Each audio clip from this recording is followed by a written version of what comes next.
The O'Reilly Factor's on tonight. Say it loud, say it clear. Refugees are welcome here. Massive controversy over President Trump stopping some Muslims from coming to the USA. Well, what is the real story here? Talking Points will lay it out. It was not properly vetted, so you have an extreme vetting proposal that didn't get the vetting it should have had. And as a result, in the implementation, we've seen some problems. Even some Republicans are critical of Mr. Trump for not explaining the anti-terror policy clearly. Charles Krauthammer and Britt Hume have some thoughts. Bill O'Reilly wants to know how you think the country's doing right now. That's a longer discussion than a red carpet. Also ahead, we're in California this evening, where Jesse Waters is causing some trouble. Is Bill O'Reilly fair and balanced? Listen, I'm going to stay out of a fight with Bill for once in my life. All right. I wish him nothing but the best. Caution, you are about to enter the no spin zone from California. Factor begins right now.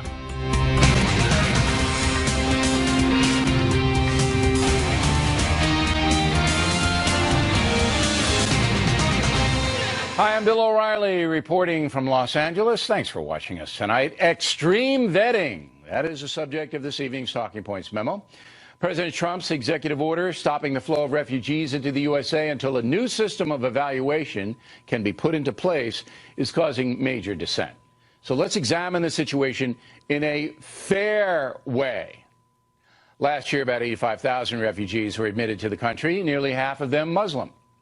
That does not count tens of thousands of people who claimed refugee status crossing the southern border. About 19,000 Syrian refugees were admitted during the past 2 years. The Trump administration believes it is too easy for refugees from terror areas to come here, and it stops citizens from Syria, Iran, Iraq, Libya, Yemen, Sudan, and Somalia from being processed for at least 90 days. It cites the refugee chaos in Europe and the violence that is caused as evidence more vetting is needed in America. Indeed, liberal countries like Sweden have cracked down hard on migrants entering, citing a myriad of problems. It is worth stating for the record that the massive flow of mostly Muslim refugees would not be happening had President Obama and the West not retreated from the Middle East and North Africa, allowing ISIS and the Syrian dictator Assad to murder at will. That's what this is all about.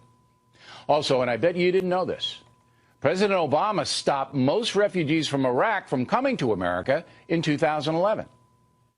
Barack Obama put a pause for 6 months on refugees coming from Iraq back in 2011. I don't remember protesters and I don't remember lawsuits.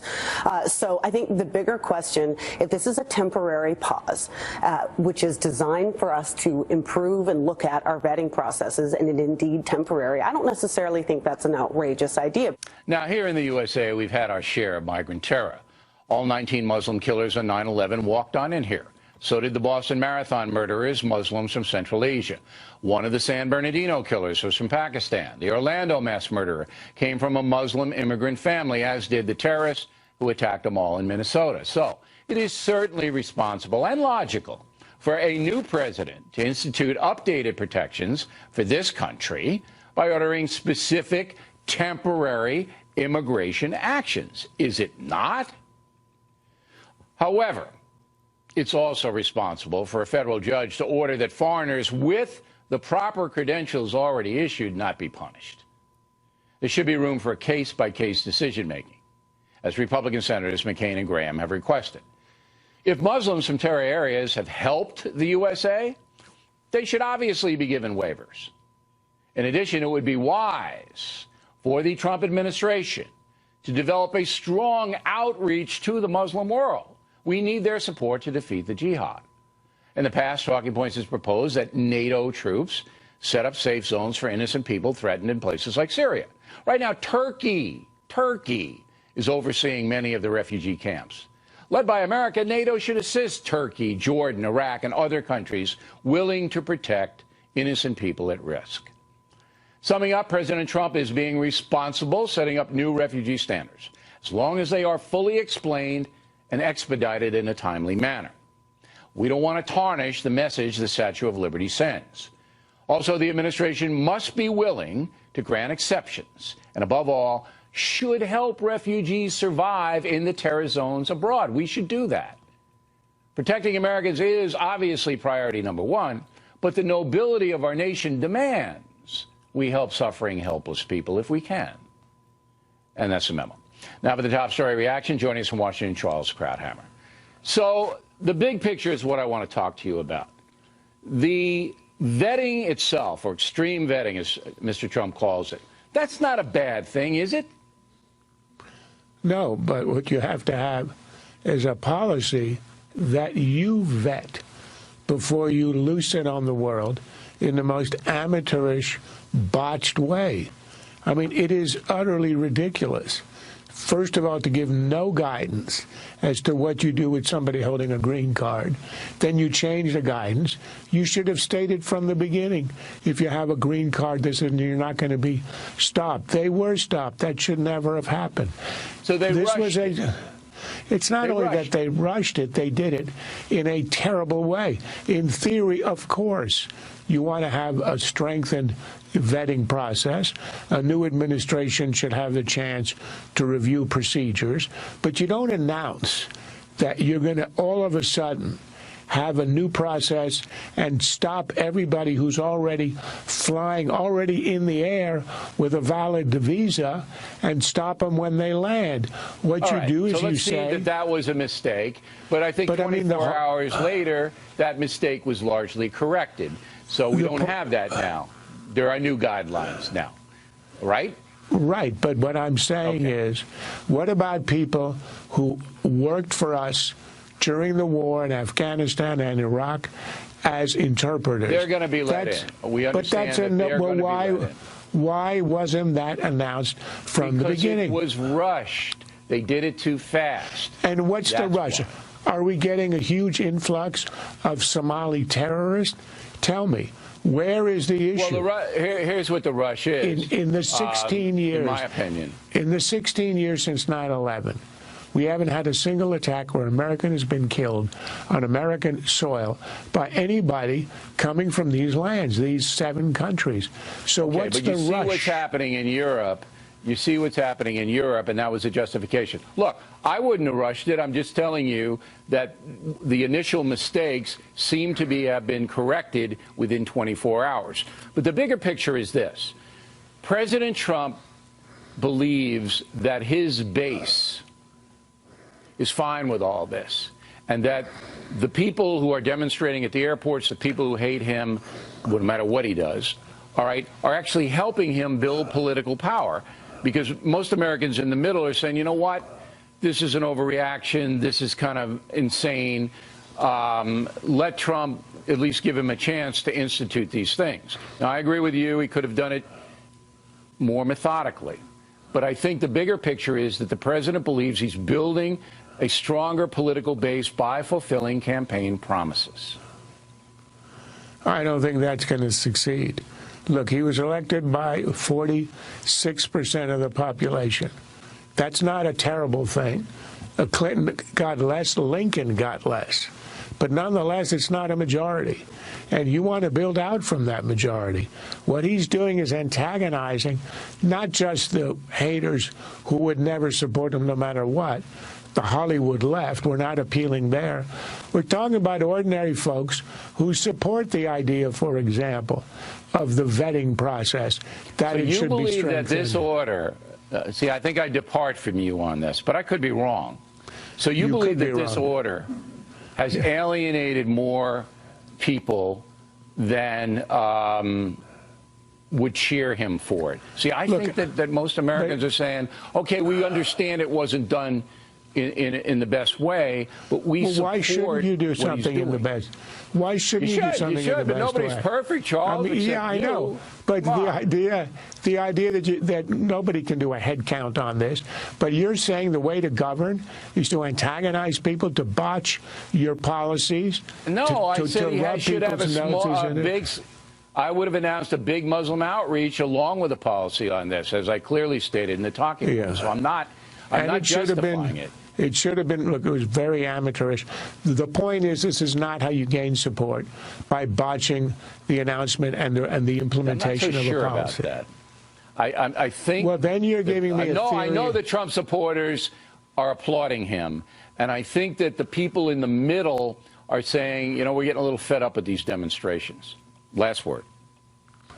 I think what they're saying is, you know, we are America. We do welcome refugees. We've liberated more suffering people in wars for the last 100 years than any country in history. We are proud of that. Why should we act contrary to that?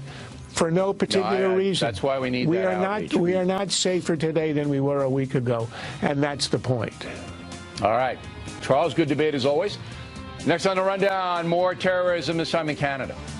Also, President Trump set to name his Supreme Court nominee tomorrow night during the Factor. Britt Hume on that as we continue from Los Angeles, California.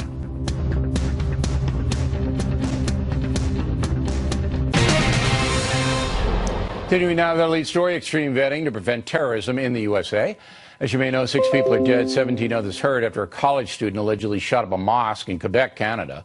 Prime Minister Trudeau calling it a terrorist attack on Muslims. And there's no question the specter of terror is worldwide. Joining us from Boston, Marianne Marsh, and from Washington, Katie Pavlich. The key to this executive order on certain geographical areas to the USA, Katie, is Mr. Trump's opinion of Europe and what has happened in Europe with the flood of refugees, many from Syria, into those countries, and all of the social problems that have developed, quickly developed. He's basically saying that's not going to happen on my watch, and I'm going to shut this thing down before it even starts to happen. That's what I think is behind it. What say you?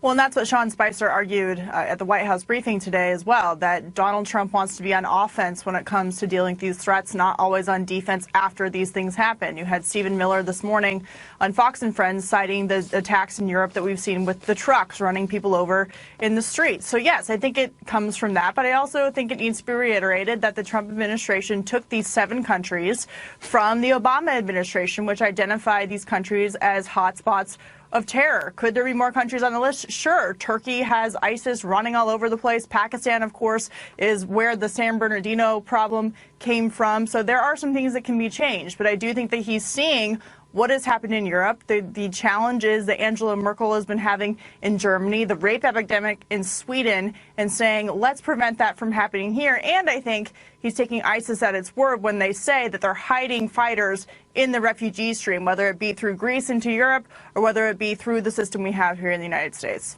All right. Now, Marianne, I don't think that Donald Trump cares about the demonstrations, and I think he believes it actually helps him, because people are going to get fed up with it, everything he does, and here we come out to the streets again, and that'll drive maybe non-political people or middle people over to his camp. Think that's what he's thinking. You're probably right, but that's pretty short-sighted and too political. And that's the problem. He's more interested in keeping a campaign promise than he is protecting national security. In the haste in a poorly conceived, poorly executed plan that didn't have to be done this weekend. And you combine that with his campaign rhetoric on race and especially religion, specifically to Muslims. That's why everyone believes this ban is not temporary. They think it'll be much longer, if not permanent. They don't believe it's not targeted at Muslims based on this program and what he said during the campaign. So that has undercut everything. And when you go back to your talking points, But how many people do you really believe he didn't do one in thing. Marianne, he didn't. Yeah.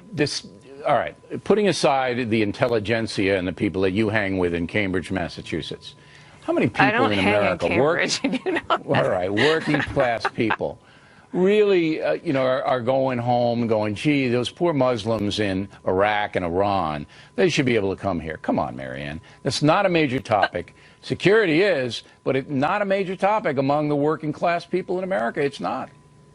Most working class people in America aren't that far removed from being immigrants themselves. The mayor of Boston here, for example, is the son of an immigrant. And that's there what isn't a mass uprising about about putting restrictions temporarily on Muslims. Think here's what most people in this country care about is that we are a good country. We've let everybody in here. We're founded by people fleeing religious persecution, and when they see the chaos that happened because of this plan, and frankly, the half-truth about all of this, about Obama, the plan, the corrections, and the fact that James Kelly. Bill, the fact that Kelly wasn't told about this tells you everything. Let's give Katie. Can I just respond to a couple of points that have been made? To argue that this is Donald Trump putting, or making sure that national security is at risk as a result of keeping a campaign promise is a little bit laughable, considering the entire reason we have ISIS in the first place is because Barack Obama wanted to keep a campaign promise, a political promise to leave Iraq too early. That's the first point. The second point is we have to clear up, this is not a Muslim ban. There are Christians in Iraq, Syria, Libya, a number of these countries that are on the list that the State Department under Barack Obama declared are under genocide from ISIS. And guess what? As Christian refugees or Yazidi refugees, they were also turned away last week. So this is a blanket ban. But this is not a Muslim ban. Katie, perception's reality, unfortunately, in our society. And the way that's why we're here, is to talk about what the facts are, and those are the facts. And that's why we're on the air and we get enormous ratings. But across the country, a lot of people are buying into that. But I got to go. That's not true. But last point, Bill. If this was really about national security, Kelly would have been briefed on it, and he was not. All right. The Muslim outreach is what the Trump administration needs to do now. Directly ahead, tomorrow night, during the Factor Hour, President Trump is set to announce his Supreme Court nominee. We think we know who it is. Then later, Waters causing trouble in California. Coming right back.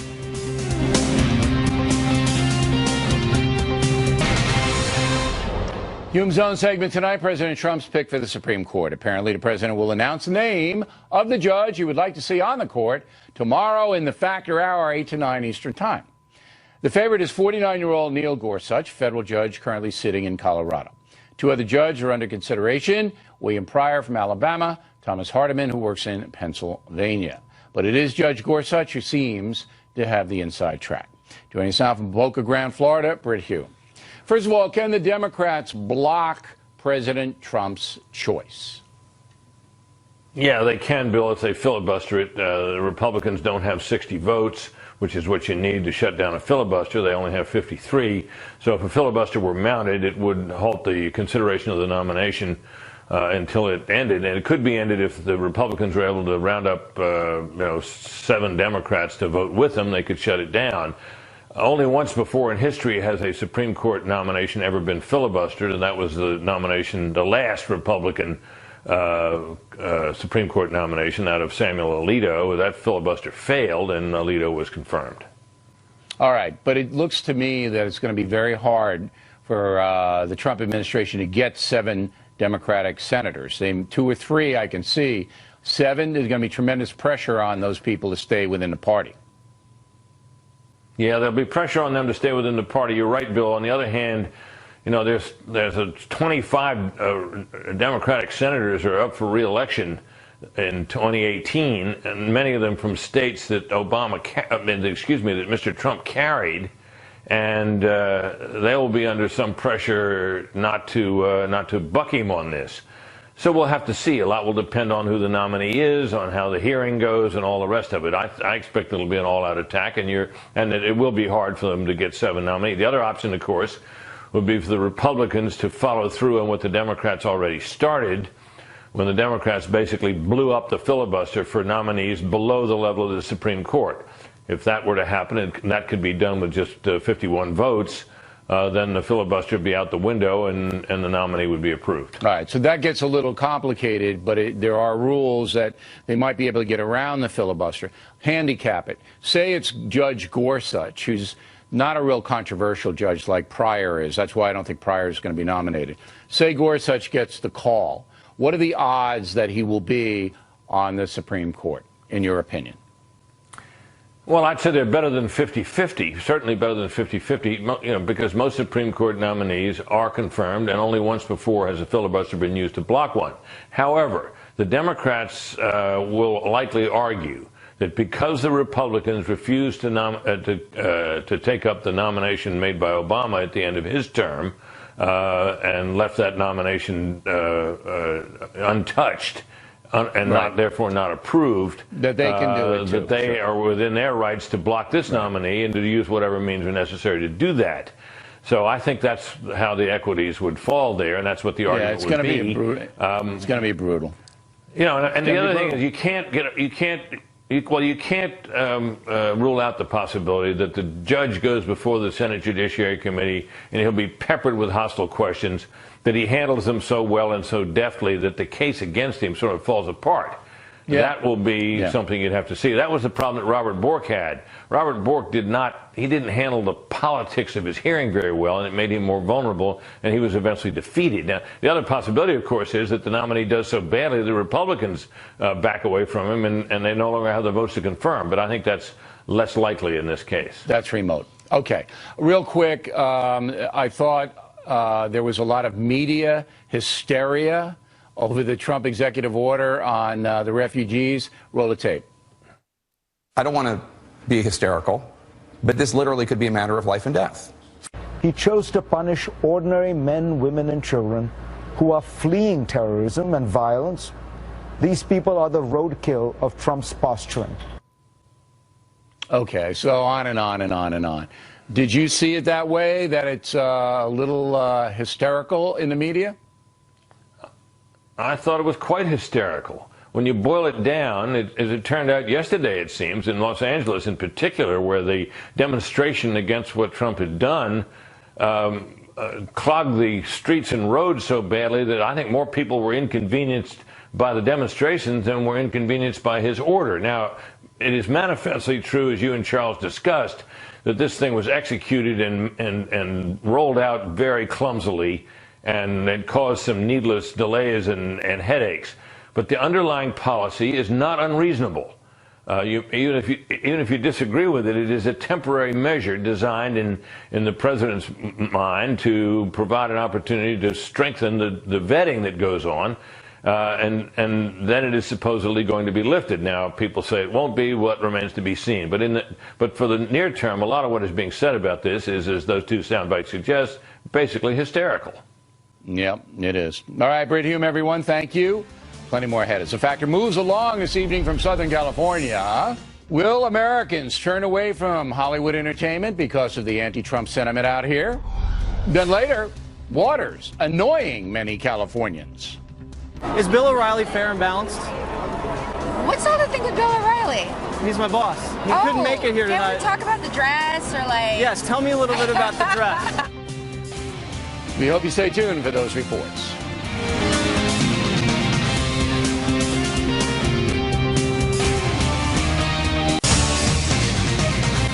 Personal Story segment tonight has critical mass been reached in Hollywood. Seems the entertainment industry is about as anti-Trump as any economic concern could ever be.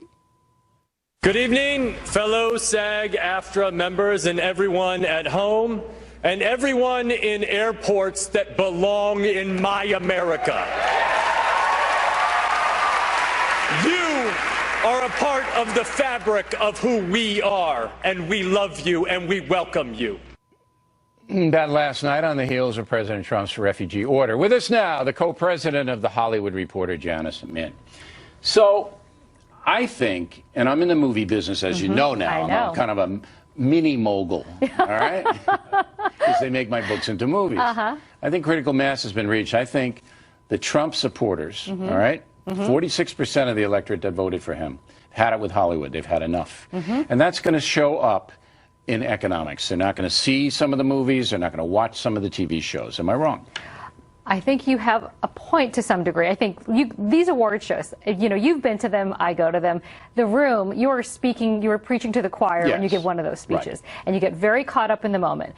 And there's also this huge pressure now to have social moments. These kinds of speeches you saw last night at the SAG Awards that you will see at the Oscars, they travel. You know, people talk about them online. Absolutely. But, you know, I think there are producers in town. I know the Oscar producers don't agree with this, but there are awards show producers in town who feel that Lots of people watch television, and awards shows are in the business of ratings. And people, it's not just people in Los Angeles and Manhattan who watch these shows. There are people in Texas and Florida and Ohio. Well, they're now watching them. The SAG Awards last night were down big time from the last 2 episodes.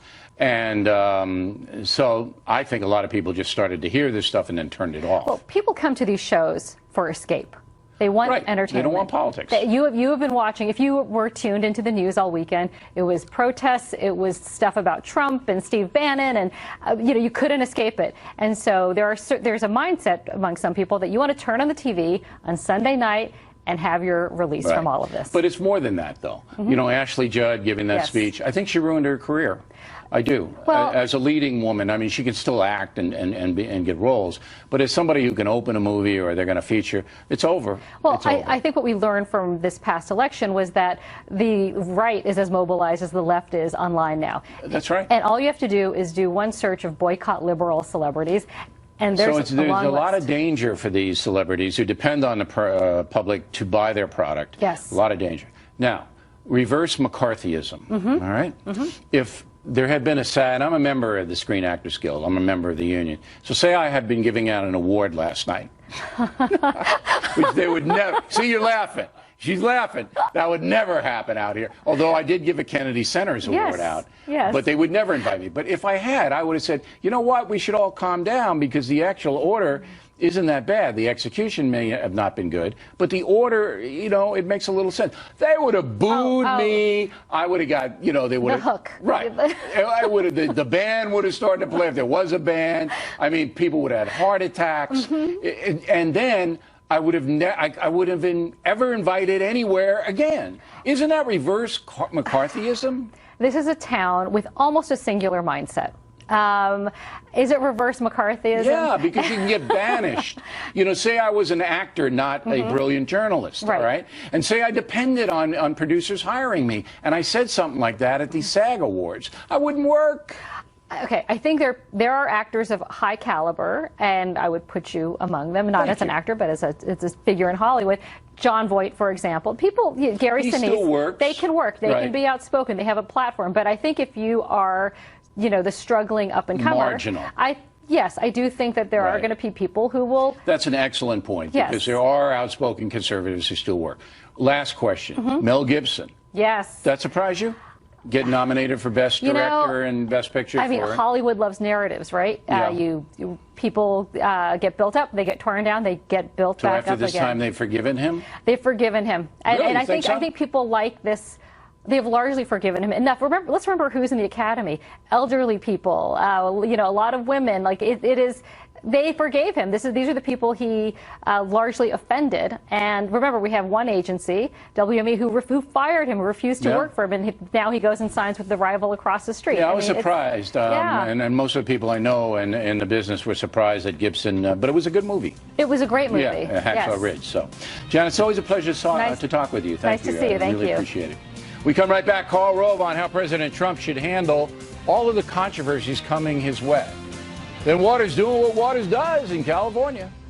Moments away.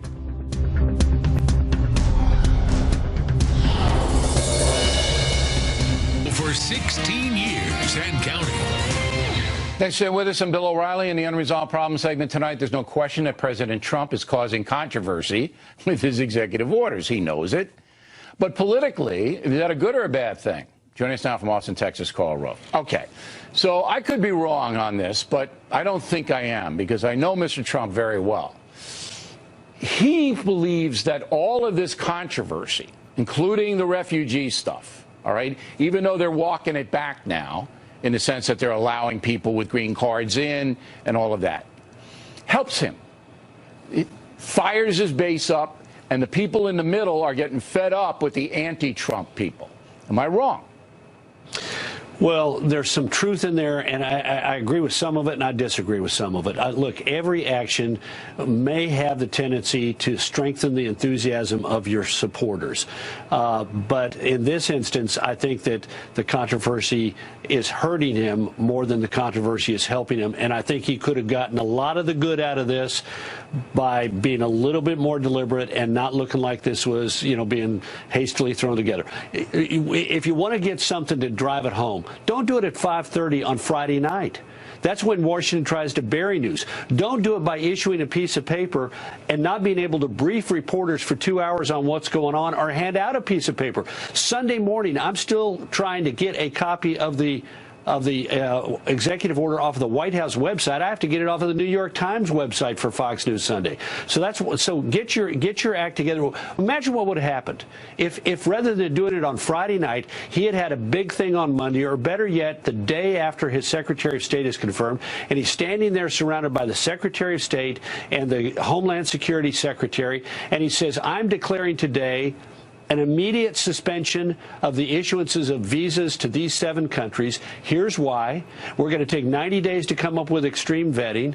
In the meantime, nobody from these countries is going to get a visa. If you've got a visa already from these countries and you come to the United States, you're going to be subject to rigorous monitoring, because there's a relatively modest number of those people who are going to be coming here who have those kind of visas. And incidentally, this is not going to apply to people with a green card, people who are permanent legal residents of the United States." So he would have gotten all the advantage of, I'm tough on potential sources of terrorism. I've got a program that I'm putting in place for extreme vetting. I'm decisive and I'm taking action. I got two guys standing next to me who can help explain this to the American people. I'm explaining it to you. And guess what? If you're the person with a green card, that woman from North Carolina who's been here for almost a decade, who's got a life and a family here, who went home to visit her family in Iran for one last time and got caught up in this. What do you think it helped that the first person off the airplane at JFK was a guy in Iraq who spent 10 years working for the U.S. government in Iraq? And certainly the media blows that up. Sure, like don't crazy. give him a chance to do it. Don't give him a chance to do it. But see, he doesn't seem to care about that. The President Trump doesn't seem to care about it. He believes that by fulfilling campaign promises dramatically, and that's what all this is, it's drama. Okay, his base is getting bigger and getting more loyal. Last word. Well, I'd say 2 things. One is it gets bigger and better when you do it in the kind of way that I talked about, rather than dumping it out on a Friday night. And second of all, let's remember the base. 46% of the electorate, but 9 points of that were part of that 18% of the electorate that didn't have a favorable opinion of Donald Trump or Hillary Clinton and went for him by 49-29. That means his base is 37% of the people who voted for him and like him. Go up, and I bet they do too, but guess what? I think if he'd done it a different way, they would have gone up further, and he would have been on the offense, not on the defense. All right, I got it right, Mr. Rove. Thank you. Waters on deck. He's roaming around California, causing much angst. You'll see it when we come back.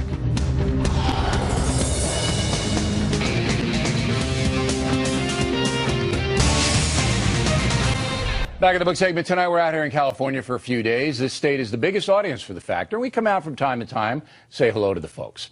Jesse Waters also spent some time in the Golden State, much to the chagrin of many.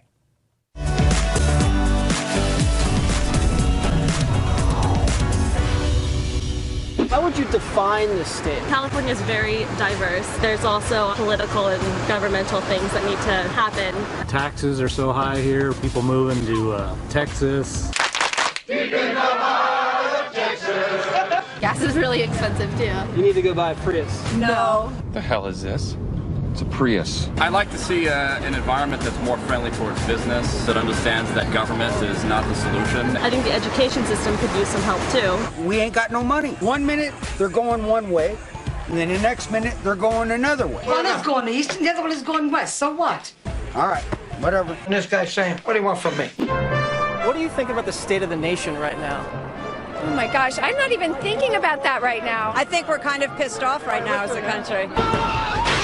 Bill O'Reilly wants to know how you think the country's doing right now. That's a longer discussion than a red carpet. Is Bill O'Reilly fair and balanced? No. What's all the thing with Bill O'Reilly? He's my boss. He couldn't make it here tonight. Can we talk about the dress or like... Yes, tell me a little bit about the dress. Is Bill O'Reilly fair and balanced? Listen, I'm going to stay out of a fight with Bill for once in my life. I wish him nothing but the best. How do you think you're contributing to the country right now? I bring smiles to a lot of people with my music, you know? Do you understand why people may not agree with your situation? Just because my job's a little cooler than your job, and I think the food stamps give me an opportunity to focus more on a career. You can't really survive on a minimum wage job. I mean, these places are expensive. Are you still eating lobster with the food stamps? If it's on sale, I'll eat whatever's on sale. What about the national debt? Are you concerned about that? America's in debt? Yeah, you didn't know? Damn. We have a lot of things to work out fiscally. What is it? What is what? The debt. It's really horrible. We're at an all-time low. It's really scary. I'm so scared. Is that a pickle? I understand he's an excellent judge of pickles. I sincerely hope so. What's up with Kanye?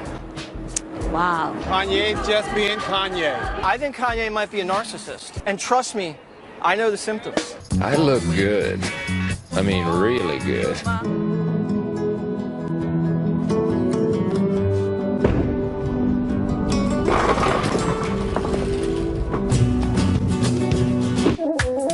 In the 1990s, waves of Ethiopians came to settle here in Little Ethiopia in mid-Los Angeles. So you from Ethiopia? Yes, born and grew up in Ethiopia. Why'd you come? During the Ethiopia communists, so I had to run away from home, save my life. Ethiopian was taken over by communists? That's right. Is Ethiopian culture very strict with men and women? If he likes you, he has to ask your family. So if I wanted to date you, I'd have to ask your dad? Do you own this restaurant? Yes. How's business? Business is good. You ready? Ready? This is for you.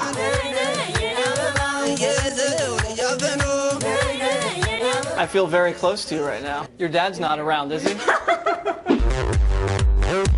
I'm sexy and I know it. Welcome to the House with Vision. Thank you. All the other presidents, with the exception of President Carter, have been dressed by Vision. So you haven't dressed Jimmy Carter. That might actually be a badge of honor. I never did have any money.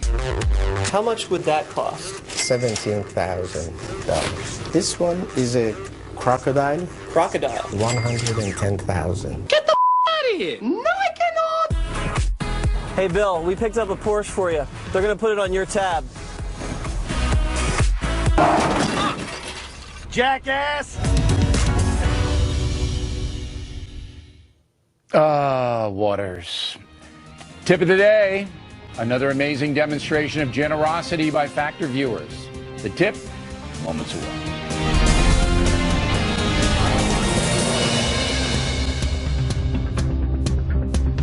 Watch Fox News Channel anytime, anywhere. Fox News Go. Back to tip of the day, you guys again help folks in desperate need. But first, the mail. Peter Oliver, Warren, Vermont. Bill, you blasted Mayor de Blasio saying he avoids the subject of illegal alien crime. But in an interview with CNN, he said New York City works with ICE on many criminal matters. Mr. de Blasio would not get away with that here, which is why he would never come on the Factor, Peter. The cold fact is that in many criminal cases, perps are not even asked their immigration status in New York City. Ray Jarman, Chesapeake, Virginia. Bill, your talking points on alien executive orders was one of the best. President Obama allowed so many immigrants into the country that a moratorium is reasonable. Mark Guerin, Fredericksburg, Virginia. The left is becoming unglued because their longtime dream of open borders and blanket amnesty is evaporating. Anthony Jacobson, Elk Grove, California. Bill, who is the author of Talking Points? That would be me, Anthony. As stated before, I write everything I say on The Factor and always have. Deborah Friedrich, Boston. Bill, it's weird that you refer to Talking Points as a separate person. I know it's you. That's called a literary device, Deborah. Your English teachers didn't bring that up in class. It allows me to avoid saying the word I over and over and over. Valerie Clark, Calgary, Canada. Bill, you said that if Canada posed a security threat to Americans, you'd report it. This year alone, we plan to welcome 300,000 refugees. Well, that's up to you guys, the Canadian voters, Valerie, what you do. At this point, your border with us is not a major problem.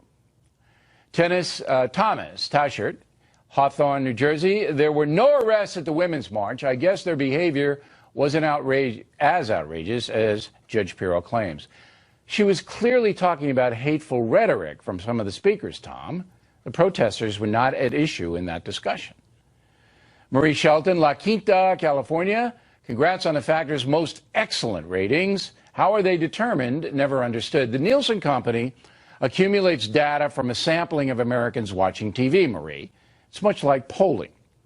Lacey Edwards, San Francisco, just finished Killing the Rising Sun. What an amazing book. Will it be translated into Japanese? Funny you should mention that. We just made a deal with a Japan publisher, Lacey. So we'll let you know how that turns out. Russ Staub conquered North Carolina. Killing the Rising Sun is the best book I've ever read. I appreciate that, Russ. The reviews on Amazon from readers like you are incredible. And finally tonight, the Factor tip of the day. Last Thursday, we told you about Sergeant Charles Guyton and his wife, Kayla, the proud parents of quadruplets born on December 30th. Problem is that Kayla has Hodgkin's lymphoma, and the family is obviously struggling. The baby's still in a hospital, and Sergeant Guyton has his hands full. Right after that report featuring Fox News anchor John Scott, viewers went to a GoFundMe page and donated, ready, nearly $1.2 million to help the Guytons. $1.2 million. Once again, you guys stepped up in an amazing way. Whether it's helping wounded warriors with high-tech wheelchairs or funding a college band from Alabama to go to the inauguration or making sure that vets and their families have good housing, Factor viewers are the most generous on earth. And I know that those of you who don't have much money would donate if you could. So recapping, John Scott does a superb report on the Guyton family. We publicize it on a Factor. Viewers donate nearly $1.2 million. Doesn't get better than that. Factor tip of the day. And that's it for us tonight. Please check out the Fox News Factor website, differentbilloreilly.com. Also, I'd like you to spout out about the Factor, O'Reilly at foxnews.com. Name and town if you wish to opine. Word of the day, don't be persnickety when writing the Factor. Again, thanks for watching us tonight. I'm Bill O'Reilly. Please remember this spin stops here. So we're looking out for you.